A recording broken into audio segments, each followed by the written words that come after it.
The Tears of the Sun, a novel of The Change, by S. M. Stirling. Narrated by Todd, McLaren. Copyright 2011 by Stephen M. Stirling. This unabridged audiobook is published by arrangement with S. M. Stirling and Scoville Galen Ghosh Literary Agency, Incorporated, and was produced in the year 2011 by Tantor Media, Incorporated, which holds the copyright thereto. Chapter 1. Dun Juniper, Dúthchas of the Clan Mackenzie, formerly the East Central Willamette Valley, Oregon. High Kingdom of Monteval, formerly Western North America. July 31st, Change Year 25, 2023 A.D. Rudy Mackenzie, Artos I, High King of Monteval, though yet to be formally crowned, finished the last crusty bite of the ham sandwich, savoring the smoky taste of the cured meat and sharp cheese, and washed it down with a last swallow in the clay crock of beer. Then he leaned back against the smooth, worn roots of the gnarled wild apple tree and sighed, listening to the soft sough of wind and branches, the hum of bees. A sharp tup-tup came from a flock of little yellow-faced warblers diving through a cloud of mayflies, and then a buzzing zee-zee-zee-bzee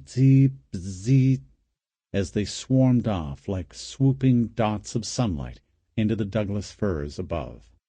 "Now this," he said, "is something on the order of a homecoming, so it is. Or close enough for government work until the war is over. Which is appropriate, since now we are the government." His newly hand-fasted bride, Matilda Arminger, snuggled into the curve of his shoulder, a pleasant, solid burden, her brown hair smelling of summer like the sun-warmed grass in which they rested, and her strong, not quite pretty features relaxed as she turned her face towards the sun. The weight didn't bother him, though Matilda was a rangy 5'9", and had the leanly solid build of someone who'd trained to fight in armor most of her life. He was a tall man, born late in the first year of the change, which made him a few months older than his bride. Long-limbed, broad in the shoulders and narrow in the waist, with a regular high-cheeked face just on the edge of beauty, a shoulder-length mane of hair a color halfway between gold and molten copper, and light eyes of a changeable blue-green-gray. "It's far beyond barren, this is. We've seen everything from the sunset ocean to the lands of sunrise, and nothing can quite compare," he said softly. He pulled a strand of long grass free and chewed meditatively on the stem as they looked down through the screen of firs to the open benchland below. That made an irregular oval of grassland running east-west along the side of the hill, about a mile long and half a mile wide at its broadest. Most of it was rolling meadowland, where horses and red-coated cattle grazed thick green grass, starred with pink lupin and white daisies, separated by hawthorn hedge and weathered board fence into paddocks studded with great Gary oaks, or the tall black walnuts his mother's great-uncle had planted long before the change. Beyond that, the forested ground fell away steeply and blocked sight of the little valley of Artemis Creek flowing westward into the broad green-gold quilt of the Willamette lowlands. Those faded in turn to the blue line of the Coast Range on the very edge of sight, even to keen young eyes on a day cloudless from horizon to horizon. Matilda crossed herself and touched her crucifix to her lips for an instant. "God made all lands beautiful in their own way," she said, "but this is our way, or part of it. For Rudy and Matilda, not just the king and queen. It's a good thing to have your heartstrings rooted in one place, small and very dear," he agreed. "You build from there. But it's the foundation, as the love of your kin is the starting place for a regard for folk in general. When he'd left this place 2 years ago to journey to the Sunrise Lands and return, There had still been a good deal of the boy in his face. Though he'd already been a warrior of note, and a chosen Tanist of the clan, successor to his mother as chief, there was little of that lad left, though the man the boy had become was contentedly relaxed for the moment. Living out a prophecy every day was much more wearing, he found, than simply living with one looming in his future had been. And you needed to take the moments of peace when you could. "I like the beard," Matilda said, tickling his jaw. He arched his neck and purred like a cat. "Very distinguished-looking. This time. Not mangy like the previous attempts."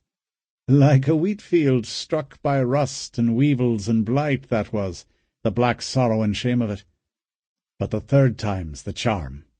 "I remember when you were 16 and tried for a mustache. Your mother said, 'And aren't you getting old enough to shave that peach fuzz on your lip now, boyo?'" You blushed crimson. The short-cropped growth was a slightly darker shade than his head hair, and had come in dense and even this time. "It adds a few years to my looks," Rudy thought, "the which cannot hurt when I'm dealing with so many touchy men and women of power. Human beings are like that. Buried memories of our childhoods, perhaps, when age is authority." She sighed. "Remember how we used to come up here as kids and lie finding shapes in the clouds?" "It drove your attendants mad. Not that some of them ever liked your spending part of the year here." "Those ones didn't last. Anyway, it was in the treaty." Off to the left was the little waterfall, falling like a strand of silver lace over a lip of rock and into its pool, and below it the dam and querning gristmill, busy with grain from the just-completed harvest. Beyond that, the distant snow peaks of the high Cascades glittered like islands of white against blue heaven in the east. The enemy held the bend country over mountain, up to the forts and the passes. To his right he could just see the white stucco on the walls of dun juniper, and over it a blink of paint and gilding from the chief's hall. The wind down from the crags carried a hint of the glaciers, and the strong wild scent of the great fir forests that rolled mile after mile along the west-facing scarps. "We're still driving them all crazy," Matilda said, "just in different ways." The oval of pasture land and garden on the knee of the hill below was a little crowded, with tents in many of the paddocks, and far more horses than usual, including those of Dun Juniper's share of the eastern refugees quartered in every Mackenzie settlement. "I wish we'd been able to do more than a flying visit in Portland and Castle Todenanx, though," she added. "They're home, too." She was in a kilt and plaid herself, not for the first time. She'd spent half of every year here since they were both 10, back at the end of the War of the Eye, and had often gone in Mackenzie dress for convenience sake. Now it was also a statement that the High Queen belonged to all her peoples, not just her native Portland Protective Association, the same reason she'd taken to wearing jeans and turtleneck when they were in Corvallis. Which was wise, given the long and well-merited grudges many bore from her ghastly backlash of a father's reign and the wars against the association. There were still people to whom the sight of a coteardy or hose and hoopland were like a red rag to a bull. Some simply feared the Colossus of the North because it had more territory, and as many people as all the rest put together. The War of the Eye had trimmed it back, but it had recovered quickly, and had been growing steadily stronger in numbers and wealth and power, all three, under Sandra Arminger's steady, far-sighted rule. That had made everyone nervous, until the rise of the Prophet and the Church Universal and Triumphant had buried old feuds in a common fear. "Or the PPA outweighed all the other powers before we proclaimed Monteval," Matilda murmured. "If you look at it in terms of everything from the Pacific to the Sioux country, and not just as far as the Rockies, then the association is cut down to size. and people may learn to relax about it a little." Rudy chuckled. Their minds did tend to run alike. He'd heard that long-married couples were often so. They'd been wed about one turning of the moon, but he supposed being friends from childhood, as well as lovers now, hastened the process. Plus, both being the children of rulers, and extremely shrewd ones. "But we have to win the war to make that more than a claim," he said, and kissed her. The touch was soft and sweet, and he murmured, "In the meantime, your wearing a kilt does have its merits." Rudy!" He stopped, a little unwilling, even though he'd been playing. "But we have permission from the gods themselves now," he said, teasing. "Yours in particular, since we were married in a Catholic church." "Not in the open air. Someone might come by." "I am Catholic, remember, not a witch-girl. Nobody's coming by. Not with a Dane and a score of the High King's archers on guard." "And they're too close." He sighed dramatically. "Alas, it's right you are. Their slight presence just out of sight would make for a little constraint." "Just a little." They rose, brushing bits of grass and the odd leaf off each other. Rudy put on his flat Scots bonnet with a spray of raven feathers in its clasp. There was a clump of meadowsweet growing half a pace away. He made a sign of apology and murmured, "Let us share your beauty for a while, little sisters," as he bent and plucked them and wove a garland. "My thanks to you and her." "There," he said, setting the lacy cream-white flowers on her head, binding the long seal-brown hair that fell past her shoulders. "Queen of the meadow, to crown my queen." She kissed him again, and the sweet almond smell of the flowers encompassed them both. "Duty calls," she said a moment later. "In a shrill, unpleasant voice," he agreed mournfully. Reflex as deep as instinct made them reach for their sheathed swords, where they leaned against the tree with the belts wound around the tooled black leather of the scabbards. You didn't go a step without steel in reach. Rudy felt a slight, sudden cold shock as he touched his, and swung the belt around his waist, doubling it and tucking the tongue under, and settling the weight on his right hip with a twitch. He'd borne the sword of the lady for more than a year now, since that memorable day on Nantucked, and it still made the little hairs prickle along his spine every time he put his flesh to it anew. It was quiet today, or as much as the sword ever was. There were times a casual eye might have mistaken it for an ordinary weapon of extraordinary quality. The form was that of a knight's weapon, a yard of straight two-edged tapering blade, with a slightly crescent-shaped guard, and a double-lobed hilt of black staghorn. He gripped it and drew it slightly, enough for a handspan to gleam above the silver of the chape.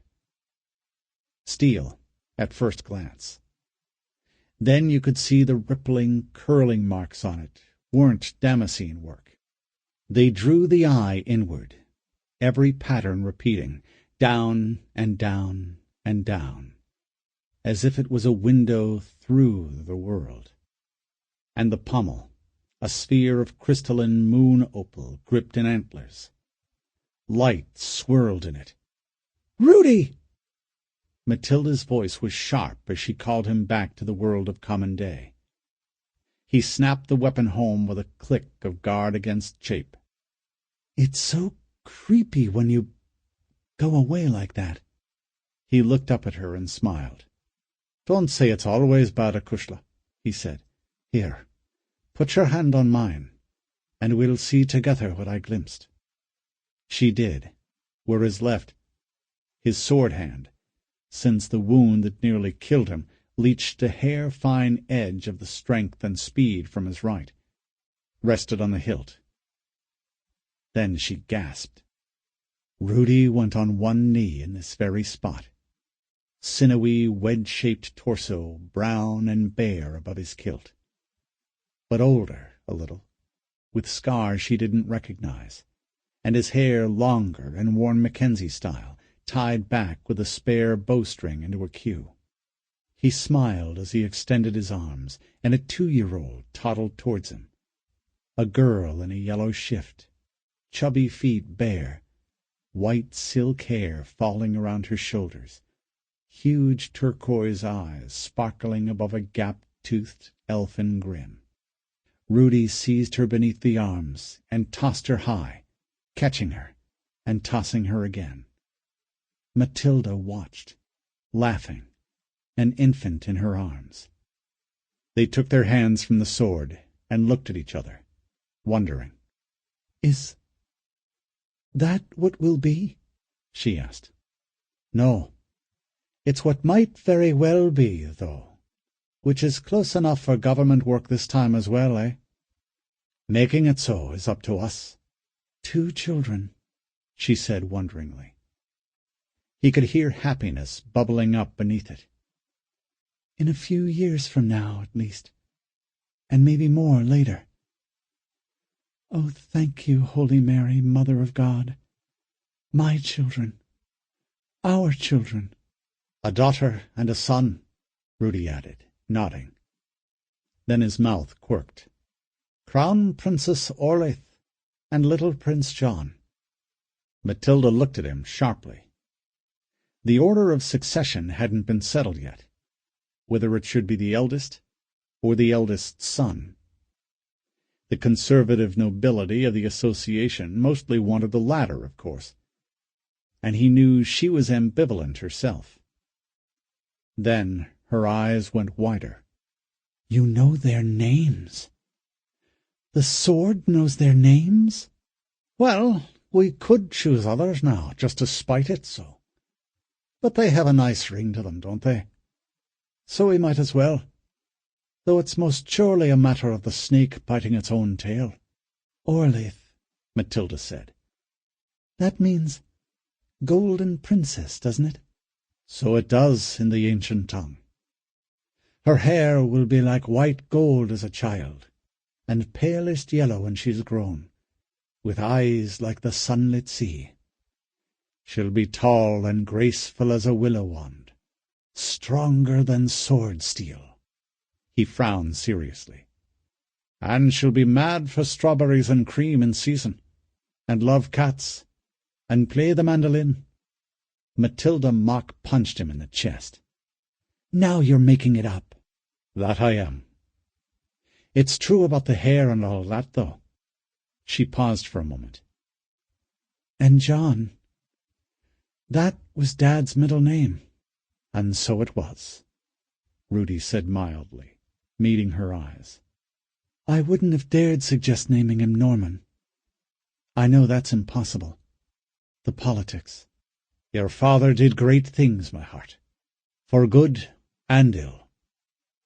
Let that part of him which did well, and saved lives, and built for the ages be remembered with a name, and the part of him that loved your mother and you. Let all else be forgotten."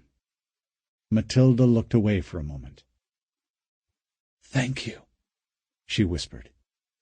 Her father, Norman John Arminger, the first Lord Protector and founder of the PPA, had been a very able man, a warrior to be feared with his own hands, and himself fearless as a lion, and still more to be respected as a battle leader, intelligent and quick-witted enough to see immediately what the change that stopped the machines meant, while others dithered and denied and died, and with power of will enough to inspire and bully others into following him. Without him, most of what became the PPA would have been ruins and charred bones split for marrow, and wilderness long since.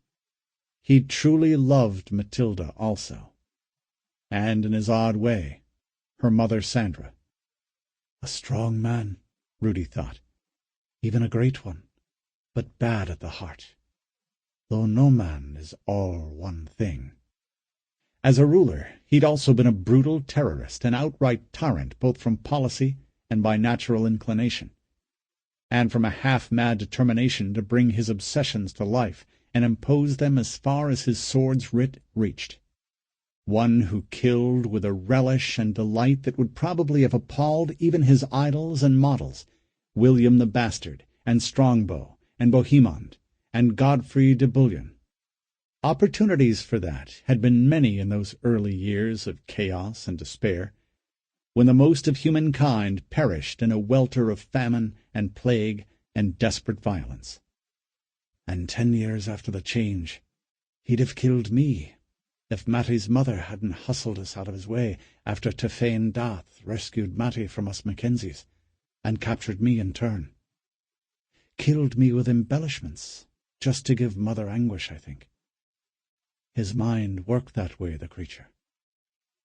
But Sandra saw she might have use for me, even then. Lady Regent Sandra Arminger was just as ruthless as her spouse had been.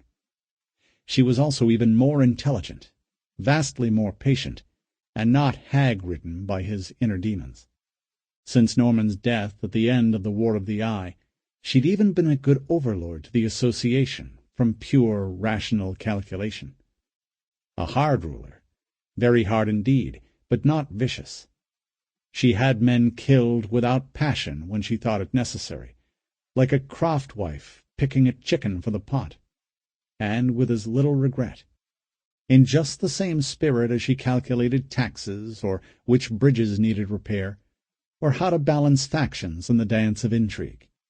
She was even popular with the commons in the PPA territories, because the counts and barons feared and obeyed her, and she kept them in check and enforced the law on high and low alike. Out of craftsmanship, I think. It's with good reason they call her the Spider of the Silver Tower. Yet she wept tears of joy when she saw Matilda again. And she raised Matilda. Me, too, when I was spending those months there every year after the war, as well as could be asked. Certainly we both learned much of kingcraft from her. We can never know the whole inwardness of another, nor all the paths their souls take from the eastern to the western gate, not even our own, until the dread Lord comes for us, and we stand before the guardians in the place where truth is seen whole. Our children, Matilda said again, leaning against him. When we've made a world safe for them, he said. So, let's be about it, eh? We've troops to muster. Nearly as important, we need to get a better handle on what's been going on here while we were away questing for the sword. Matilda nodded vigorously, her eyes going narrow with calculation. When she did that, she could look disquietingly like her mother. Rudy knew he was quick-witted. He suspected that in her way his hand-fasted wife was more intelligent still, more subtle certainly, and perhaps a little more systematic. And not just the big things, battles won or lost, castles defended or not, she said. All the details. It's going to be crucial to manage the politics properly from the start, and we can't assume things stood still while we were gone. That's my girl, he laughed. Though Chancellor Ignatius will have to take most of the burden for force, and I'll need him in the field eventually. He's a very able man, and not from the Protectorate. Sure, and that's one reason I appointed him. That, and being absolutely sure of him. She frowned, still lost in thought. And that's why I'm glad we sent your Aunt Astrid off on Operation Luthien. I took your advice on that, Akushla, though it's a thin chance. But what's the relation? Mom always said you have to remember that individual people exist in themselves, but things like nations and clans and armies and classes and religions only exist because people think they exist. They're not rocks. They're a swarm of people all flocking in the same direction. I mean, think of Monteval. It didn't exist 2 years ago, and now it does. And that's because we pretty much talked people into thinking it did. By letter at that. A point, though we were pushing on an open door. The folk wanted to believe in a dream of greatness, When people by the scores of thousands are convinced something is true, that truth can hit you very much like a rock. Hence our problems with the Church universal and triumphant, and its prophet Sathas, the creature. She nodded. That's so. But Mom also always said that when bunches of people are fighting against each other, whether it's with arms or words, you have to remember that they're not rocks colliding. They're people colliding. Every helmet has a head under it, and the head can think. The whole point of politics is to get people to do what you think they should. Bashing them is just one way of doing that. That's why Operation Luthien is so important. I think it might help us talk some people out of thinking that a certain set of rocks exist, and making them believe in our rocks. With the sword in my left hand and you at my right, I'm going to be invincible, Rudy grinned. Then, more soberly, though we'd best remember this is far bigger than either of us now. The story of many, and not ours alone. We may be at the centre, but it's the wheel that matters, not just the hub. One arm went around her shoulders. He put the other hand's thumb and forefinger to his lips and whistled sharply. There was a moment's silence, and then figures with long yew bows in their hands came trotting down out of the trees, hard to see at first in their green-covered brigandines and Mackenzie tartan kilts and plaids. As they formed up around the High King and Queen for the walk back to Dun Juniper, one began to sing, and they all took it up. When he recognized the tune, so did Rudy, despite Matilda's laughing gesture of protest.